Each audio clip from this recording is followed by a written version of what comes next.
बच्चों ये क्वेश्चन कहता है कि the line √3y is equal to x minus √3। आपको पता है कि ये एक लीनियर इक्वेशन है, यानी कि जब हम इसका ग्राफ ड्रॉ करेंगे तो हमको एक स्ट्रेट लाइन मिलेगा, क्योंकि यहाँ x का पावर 1 है और y का पावर भी 1 है। ठीक है, तो कहता है कि ये जो लाइन है makes an angle dash with x axis. आप बताइए कि ये लाइन x एक्सिस के साथ कितना एंगल फॉर्म करेगा। ठीक है, तो सबसे पहले काम करते हैं, हम इसको लिख लेते हैं √3y is equal to x minus √3। अब हम इसको कन्वर्ट करेंगे y is equal to mx plus c के फॉर्म में, क्योंकि मैंने कहा है कि जब भी आपको कोई लीनियर इक्वेशन दिखे तो आपके दिमाग में बस एक ही चीज होना चाहिए, y is equal to mx plus c, यानी इस y को आपको अकेला करना है। तो चलिए एक काम करिए, इस √3 को आप नीचे भेज दीजिए। तो √3 बच्चों इसके नीचे भी जाएगा और इसके नीचे भी जाएगा, तो जब इसके नीचे जाएगा तो ये बन जाएगा 1/√3 इंटू एक्स माइनस, और √3 जब इसके नीचे आएगा तो √3 से √3 कैंसिल हो जाएगा और आपको मिलेगा 1। यानी कि अगर हम ध्यान से देखें तो ये लिखा हुआ है y is equal to 1/√3x plus -1, ऐसे करके लिखा हुआ है। अब जब हम इसको कंपेयर करेंगे y is equal to mx plus c से, तो बच्चों देखो y है तो y है, इक्वल टू तो इक्वल टू, m की जगह पे यानी कि स्लोप की जगह पे आ रहा है 1/√3, है ना बच्चों, और उसके बाद x है तो x है, प्लस है तो प्लस है, और c की जगह पे कितना आ रहा है -1। ठीक है, तो फिलहाल हमको इस c की जरूरत तो नहीं है, यहां से हमारा क्वेश्चन ये सॉल्व हो जाएगा। ठीक है, तो पूछ रहा है कि ये लाइन x एक्सिस के साथ कितना एंगल फॉर्म कर रहा है। तो बच्चों हम जानते हैं कि ये जो स्लोप होता है, जैसे मान लीजिए कि ये वो लाइन है, तो ये जो स्लोप होता है, अगर ये एंगल थीटा है तो इसका स्लोप होता है tan थीटा, यानी हम इस m की जगह पे लिखेंगे tan थीटा, और इसमें जो थीटा होता है वो x एक्सिस के साथ बना हुआ एंगल होता है। तो बस कुछ नहीं, आप इस m की जगह पे लिख दीजिए tan थीटा और इज इक्वल टू 1/√3, और आप जानते हैं कि tan थीटा अगर 1/√3 है तो थीटा इज इक्वल टू होता है 30 डिग्री, यानी कि लाइन जो है वो x एक्सिस के साथ 30 डिग्री का एंगल फॉर्म कर रहा है। क्लियर है? चलिए, ये कह रहा है कि fx is equal to sine x and gx is equal to 1 minus x square, then find g of fx। Very good, तो चलिए काम करते हैं, हम लोग अपने राइटिंग में लिख लेते हैं fx is equal to sine x and gx is equal to 1 minus x square. ठीक, अब हमको निकालना है g ऑफ fx निकालना है, तो हम देखेंगे कि सबसे अंदर में क्या है। तो बच्चों सबसे अंदर में fx है, और fx की वैल्यू हमको पता है sin x है। तो एक काम करिए, आप g ऑफ sin x निकाल लीजिए। अरे fx की जगह पे हमने sin x रख दिया। ठीक है, अब g ऑफ समथिंग अगर आपको निकालना है तो आपको इस इक्वेशन को देखना पड़ेगा, है ना बच्चों। तो अगर हमको g ऑफ x दिया हुआ है 1 माइनस एक्स स्क्वायर, तो g ऑफ हाथी कितना होगा 1 माइनस हाथी स्क्वायर, यानी x की जगह पे हम हाथी रख देंगे।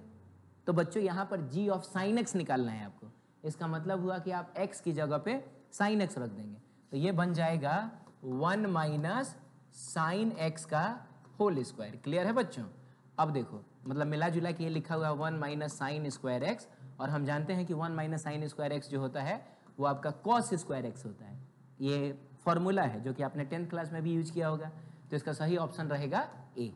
ठीक है, ये क्वेश्चन कहता है कि 4x minus 2y is equal to 3, और आपको बताना है कि इसका स्लोप कितना होगा। तो सबसे पहले हम इसको y is equal to mx plus c के फॉर्म में कन्वर्ट कर लेते हैं।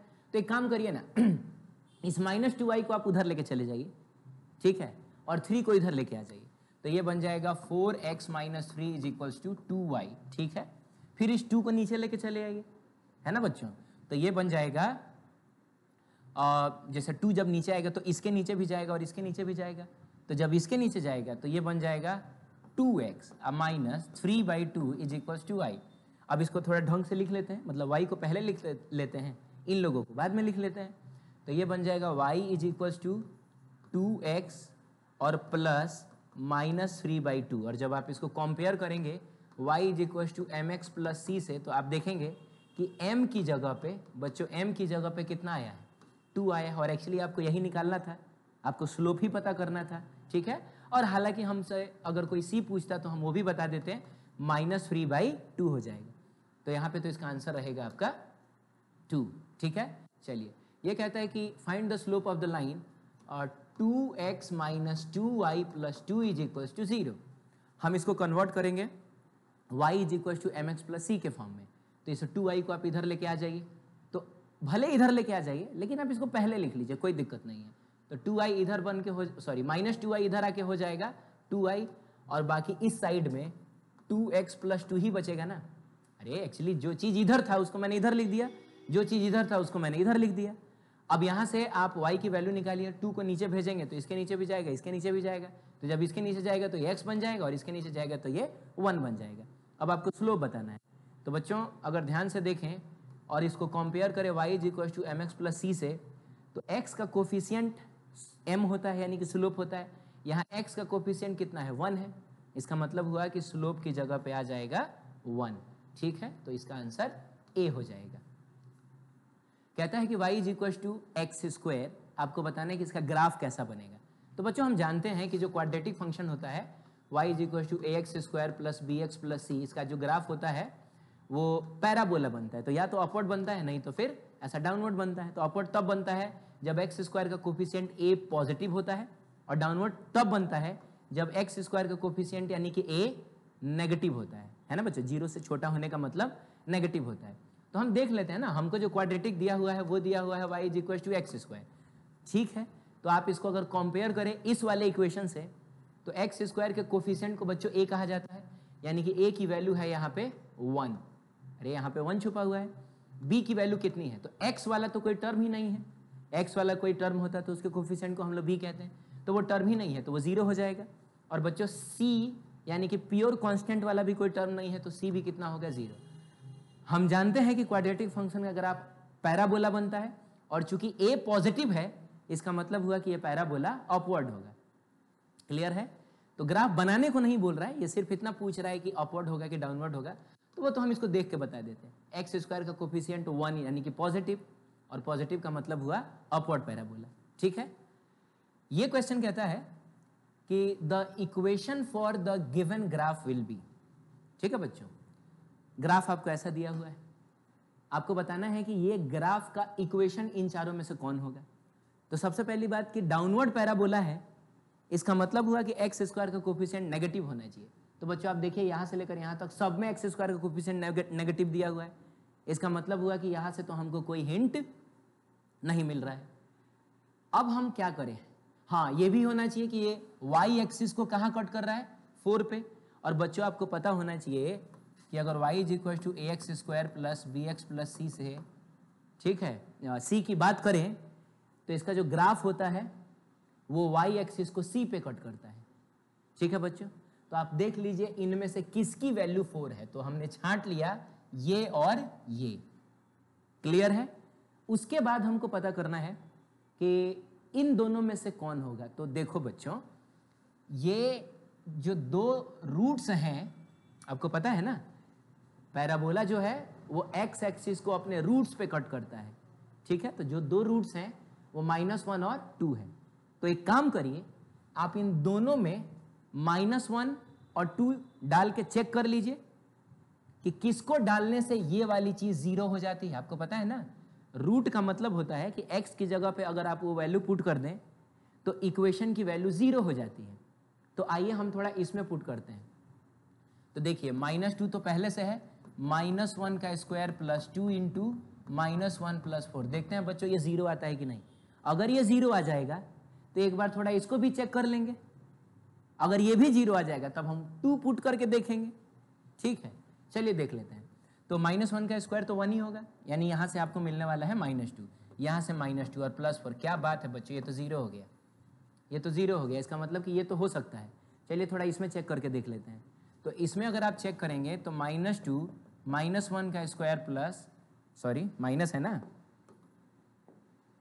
तो ये हो जाएगा -2 और x की जगह पे -1 रखना है बच्चों, और +4। देखिए यहाँ से हमको क्या मिलता है, तो यहाँ से हमको मिलेगा -1 का स्क्वायर तो 1 होगा, तो -2 मिलेगा, और ये हो जाएगा +2 और ये हो जाएगा +4। एंड ऑब्वियसली ये 0 नहीं आ रहा है, ये 4 आ रहा है। इसका मतलब हुआ कि इसका रूट -1 है ही नहीं, तो हम इसी को बोलेंगे कि ये सही आंसर है। तो मेरे ख्याल से, हालांकि इसको बनाने के और भी तरीके हैं, हम x -1 इंटू x -2 ऐसे करके, और फिर उसमें कुछ कांस्टेंट को मल्टीप्लाई करके भी ला सकते हैं, लेकिन मेरे ख्याल से ये सबसे अच्छा तरीका है। हमने चेक करके देख लिया कि चारों में से कौन सही होगा, ठीक है। तो बी नंबर ऑप्शन इसका सही है, ठीक है। आगे बढ़ते हैं। बोलता है कि log 25 to the base 2 approximately कितना होगा। तो बच्चों सबसे पहले तो हम log 25 टू द बेस 2 को क्या लिख सकते हैं, तो log 25 डिवाइडेड बाई log 2 लिख सकते हैं, ठीक है बच्चों। और हम बेस में 10 दे सकते हैं जो कि स्टैंडर्ड होता है, ठीक। हम 25 को क्या लिख सकते हैं, हम लिख सकते हैं log 5 स्क्वायर, ठीक है बच्चों, और बेस में 10 है, और log 2 की वैल्यू होती है 0.3010, रहने देते हैं 0.3, क्योंकि अप्रोक्सीमेटली में हमको आंसर चाहिए, ठीक है। अब आप जानते हैं ये स्क्वायर बाहर आता है, तो ये बाहर आ गया, ये बन गया log 5 डिवाइडेड बाई 0.3। अब बच्चों log 5 की वैल्यू होती है 0.6989, तो 0.6989 को 69 बच्चों, तो लगभग हम इसको 0.7 बोल सकते हैं। तो ये हो गया आपका 2 इंटू 0.7 और डिवाइडेड बाई 0.3, तो ये पॉइंट से पॉइंट कैंसिल हो जाएगा, तो आ जाएगा आपका 14/3। अब आप इसको काट लीजिए, और 3 चौका 12 होगा 0.2, ठीक है बच्चों, तो 3 छक 18, तो 4.6 के आसपास में कोई है क्या, तो यही तो है 4.67। क्लियर है, ऐसे कर लेंगे हम लोग, ठीक है। आगे बढ़ते हैं। बोलता है ln3 इज अप्रोक्सीमेटली, है ना बच्चों। तो देखिए हम जानते हैं कि जो आपका ln x होता है वो होता है 2.303 इंटू log x, ठीक है बच्चों।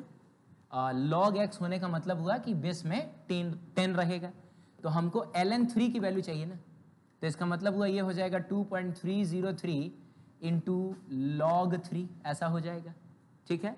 अब देखिए 2.303 को तो रहने दीजिए, log 3 की वैल्यू होती है 0.4771, ठीक है। अब 0.477, अब इतना लंबा चौड़ा तो हम करेंगे नहीं, एक काम करते हैं, हम इसको, जैसे ये 47 है ना बच्चों, तो 47 अप्रोक्सीमेटली 50 के आसपास में है, ठीक है। तो इसको जब हम राउंड ऑफ करेंगे तो ये बन जाएगा 2.303 इंटू लगभग 0.5 हो जाएगा, ठीक है बच्चों। तो अब इसको क्या करिए, आप 5 से मल्टीप्लाई करके देख लीजिएगा कितना आंसर आ रहा है।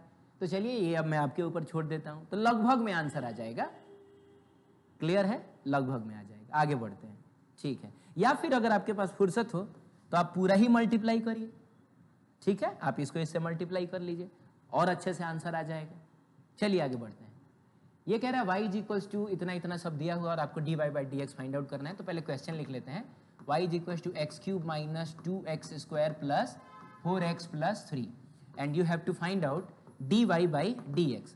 तो बच्चों ठीक है, पावर नीचे आएगा, पावर में से 1 माइनस होगा तो 3x स्क्वायर हो जाएगा, माइनस 2 पार्टिसिपेट नहीं करेगा, और x स्क्वायर का डिफरेंशिएशन 2x होता है, प्लस 4 पार्टिसिपेट नहीं करेगा, x का डिफरेंशिएशन x के रेस्पेक्ट में 1 होगा, तो इंटू 1 करके लिखने की जरूरत नहीं है, और 3 का डिफरेंशिएशन तो 0 हो जाएगा क्योंकि कांस्टेंट है। तो मिला जुला के देखा जाए तो 3x square minus 4x plus 4, तो ऐसा कोई ऑप्शन है 4x प्लस 4, तो ये वाला ऑप्शन सही रहेगा, ठीक है।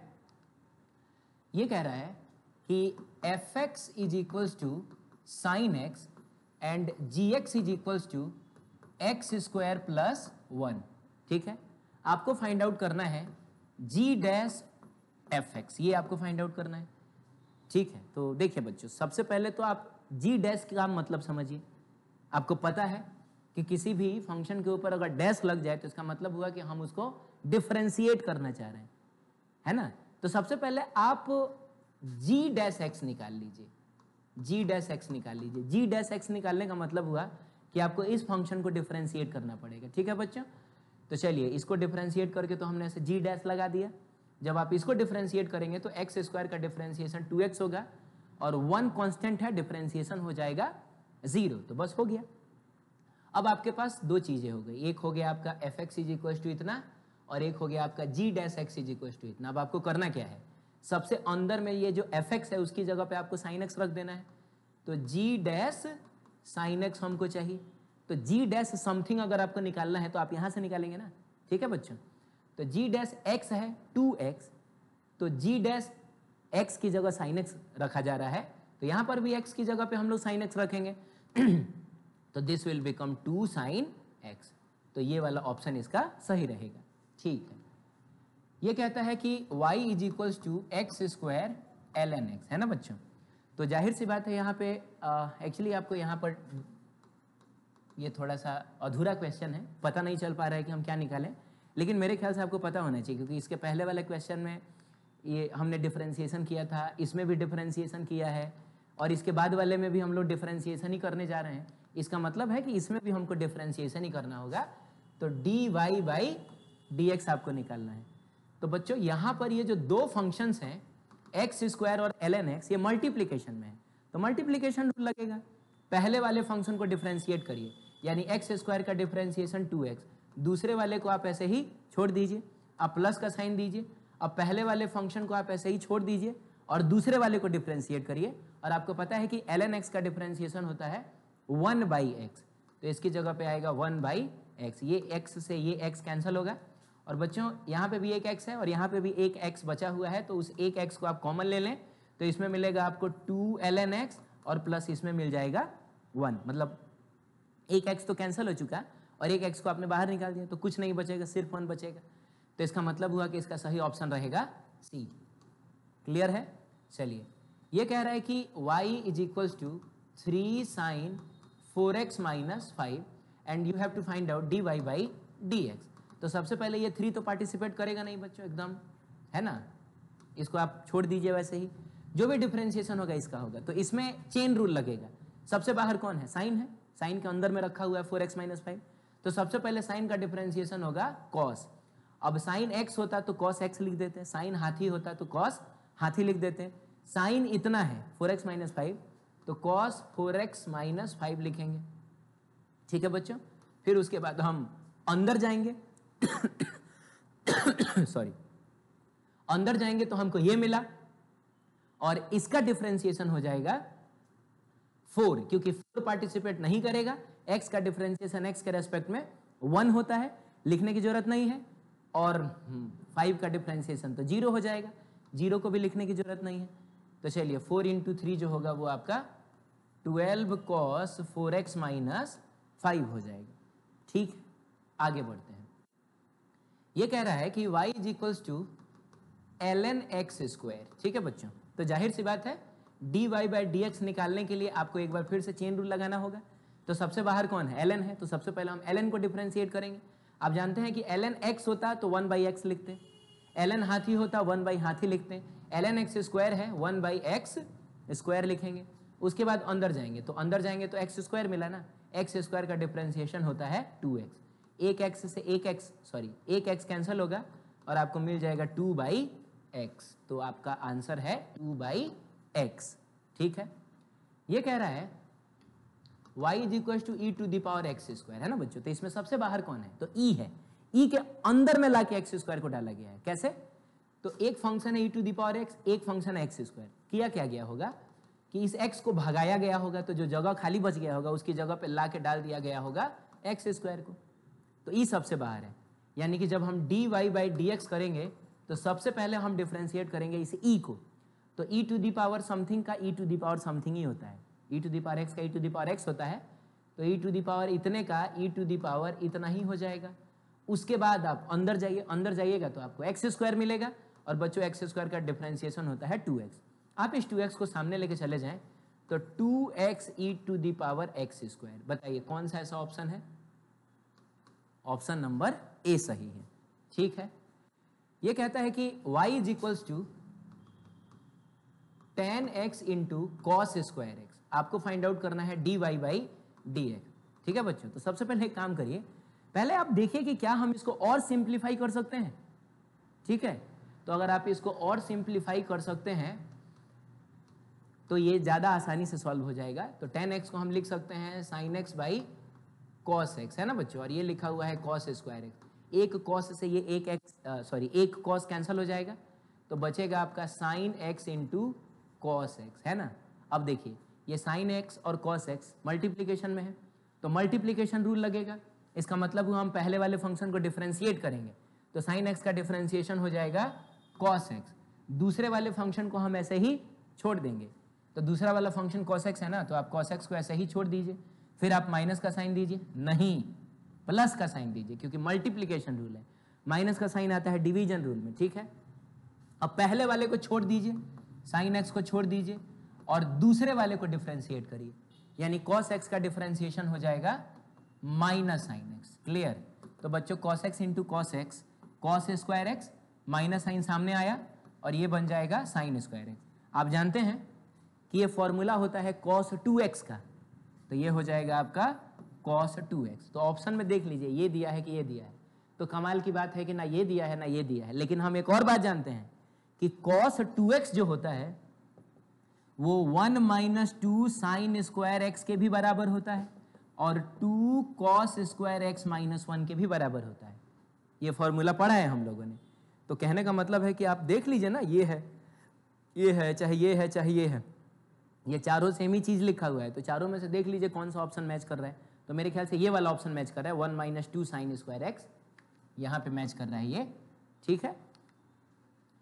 यहाँ पे कहता है कि y is equals to sine x plus ln x square plus e to the power 2x and you have to find out dy by dx, ठीक है। तो बच्चों साइन एक्स का डिफरेंशिएशन तो नॉर्मल कॉस एक्स ही होगा ना, और इसमें हम चेन रूल लगाएंगे। सबसे बाहर ln है तो ln x होता है तो 1 बाई एक्स लिखते, ln x स्क्वायर है तो 1 बाई एक्स स्क्वायर लिखेंगे, है ना। अंदर जाएंगे तो एक्स स्क्वायर मिला है, एक्स स्क्वायर का डिफरेंशिएशन हो जाएगा 2x, प्लस का साइन दीजिए। इसमें सबसे बाहर e है तो पहले e का डिफरेंशिएशन होगा, तो e to the power x का e to the power x होता है, e टू द पावर हाथी का e टू द पावर हाथी होगा, यानी e to the power 2x का e to the power 2x होगा। अंदर जाएंगे 2x मिला और 2x का डिफरेंशिएशन होगा 2, क्योंकि 2 पार्टिसिपेट नहीं करेगा और x का डिफरेंशिएशन x के रेस्पेक्ट में 1 होता है, ठीक है। तो आप देख लीजिए यहाँ से एक x से ये एक x कैंसिल हो जाएगा और the final answer will be cos x plus 2 by x plus 2e to the power 2x, ठीक है। तो ऐसा कोई ऑप्शन जो मैच कर रहा हो तो मेरे ख्याल से ये आपका बी नंबर ऑप्शन मैच करता है, आप चेक कर लीजिए, ठीक है। ये कह रहा है